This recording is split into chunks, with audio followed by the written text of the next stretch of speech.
Hi guys, I'm Marc Sievers, and you're watching From My Kitchen to Yours. So today I'm coming to you from Williams-Sonoma Lincoln Park in Chicago, where I'm going to help you solve the age-old question that everyone is facing this holiday season. What are we going to serve Santa for Christmas Eve? I have two recipes that are sure to please him and his little helpers. I have my ingredients prepped, so let's get started. So I'm kicking this off today with two classic recipes with a Marc Sievers twist. Holiday hot chocolate made with white chocolate and mountains of brown sugar, and everyone's favorite classic Snickerdoodles, this time rolled in brown sugar, which is going to caramelize and make the outside all ooey and gooey. So I promised you a holiday hot chocolate recipe, and if you blink, you're going to miss everything, so pay attention. In a medium saucepan, I have 3½ cups of half and half that I've heated to just under the simmering point, and I've turned off the heat. And then to this, I'm going to add my brown sugar, my white chocolate, my cinnamon and a little bit of salt, my vanilla extract, a little bit of honey to add some sweetness, but it's also going to add a little bit of warmth and flavor as well. And I need the seeds of a vanilla bean.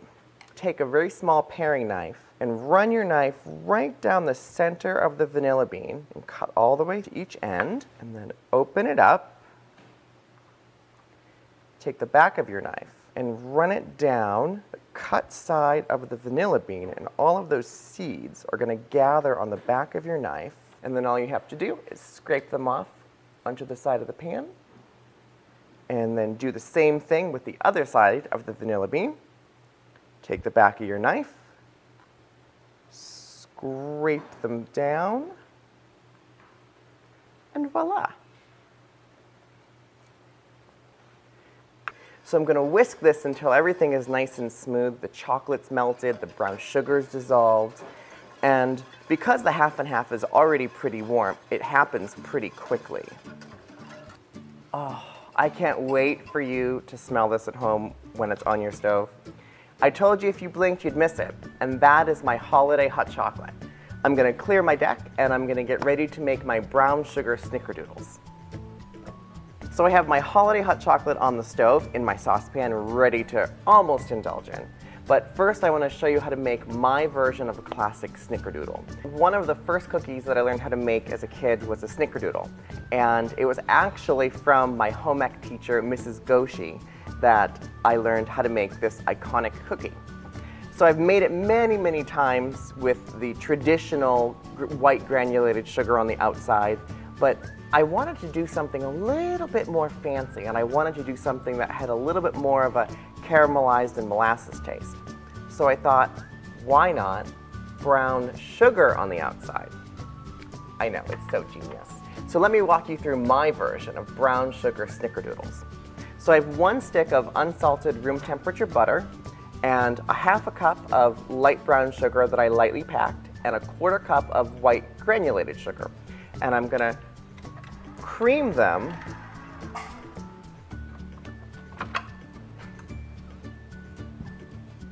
I'm not used to this one. Cream together on medium speed for about 5 minutes. I want to get this perfectly fluffy and smooth. Okay, everything's creamed together. So to this, I'm going to add 1 room temperature extra large egg, and I'm going to add my 1½ teaspoons of pure vanilla extract, 2 tablespoons of clover honey. Don't waste the honey. So delicious.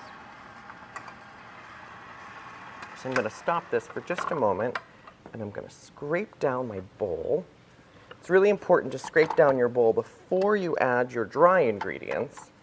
You want to make sure that all of the sugar and eggs and butter is all nicely incorporated.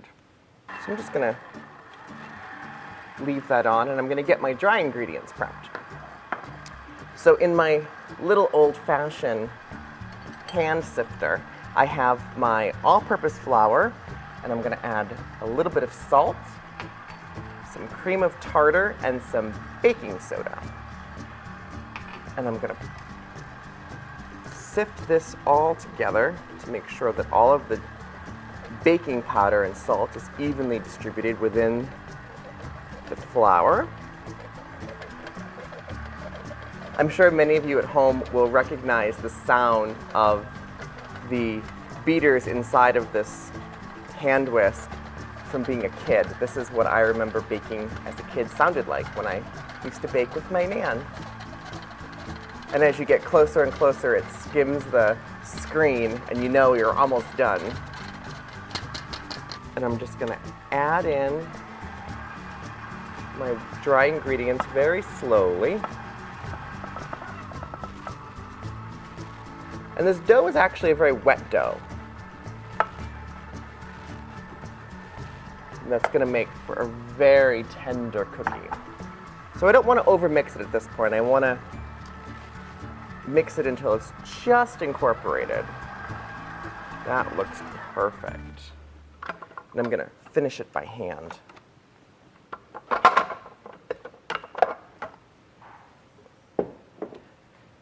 This mixer is a lot bigger than the one that I have at home.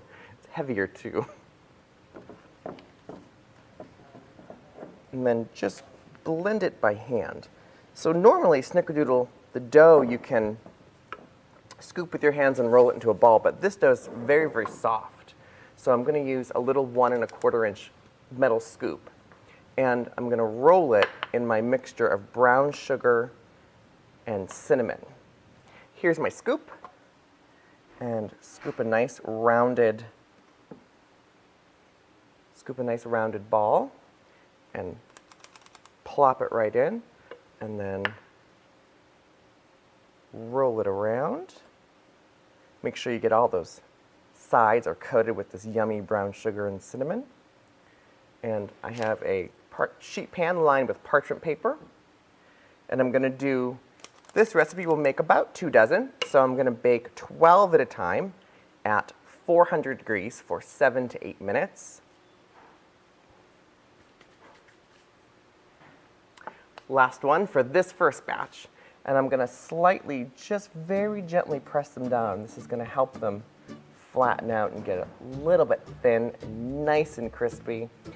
The brown sugar is going to caramelize on the bottom of the cookie.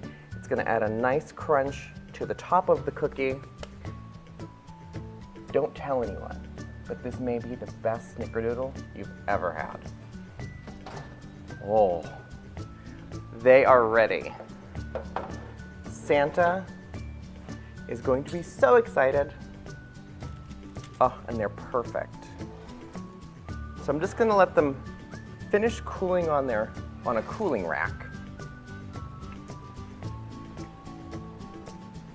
So while the other pan of cookies is in the oven, I'm going to get my hot chocolate ready. So I very gently reheat my hot chocolate on the stove. And I'm going to ladle this absolutely beautiful hot chocolate into these mugs.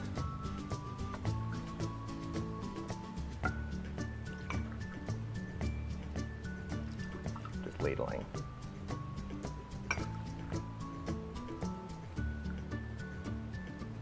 So now you can garnish it with marshmallows if you'd like, but I'm going to garnish it with a very light sprinkle of cocoa powder. Best way to get a very light sprinkling of cocoa powder is to use a very fine mesh sieve and go very, very high above and gently tap. And that's going to give you a beautiful, very soft finish. And there you have it, my holiday hot chocolate. Perfect for Santa and his little helpers. Well, I count as a little helper.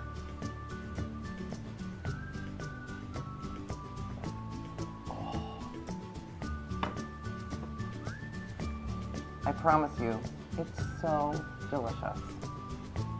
I'm gonna take another little sip. And the last one. 2 classic recipes with a Marc Sievers twist. Giving these to Santa, you won't have to worry if you're on the naughty or nice list.